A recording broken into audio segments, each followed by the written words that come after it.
we need to talk about something that's hurting kids in youth sports. And parents, listen up because this video is for you.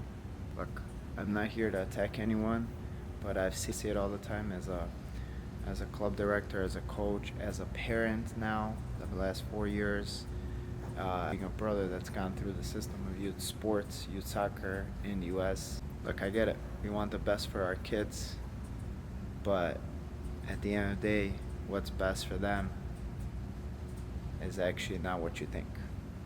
And the pressure that gets to these kids, the pressure that they feel, isn't a good thing for their long-term development. And here's what I see every week. Kids are afraid to make mistakes. Kids coming to me during training and saying, hey, my parents is putting too much pressure on me. My parent keeps yelling at me. Kids who look over at the sidelines after every play, during the trainings, during the games. Kids know nowadays that when they mess up, they right away know that they messed up and they look over to the sideline. And the last one is when kids are getting older, they start losing the passion and love for the game. And the crazy part, these kids are not stressed because of coaches. They're stressed because they don't want to disappoint their parents. And that's the biggest thing I see with youth kids is players oftentimes, yes, they feel when they disappoint the coach, but most importantly, they feel when they disappoint the parents. They hear things like, shoot, pass, dribble. Why didn't you try harder? And then there's conversations in the car. We pay a lot of money to go to trainings, to play games. If it's said with love, it adds pressure they're not ready for. These are still kids between the ages of 7, 8 until they get about seniors in high school, 17 to 18. They're still kids.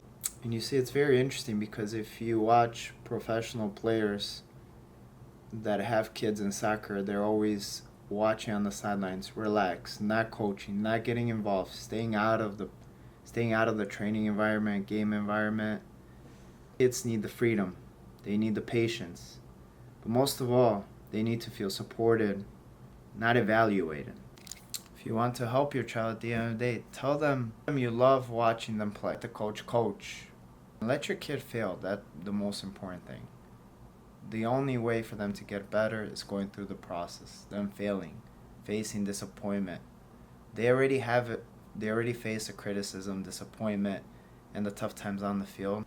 But at the end of the day, the kids, they won't remember the score or remember how they play. They'll remember how you made them feel. So really think about that next time you decide to coach, to stress the players out. Let's build confident kids, not stressed ones. I'm curious to see what you've seen. I'm curious to see what your take is. Comment below and I'll see you on the next one. Have a good one. Bye-bye.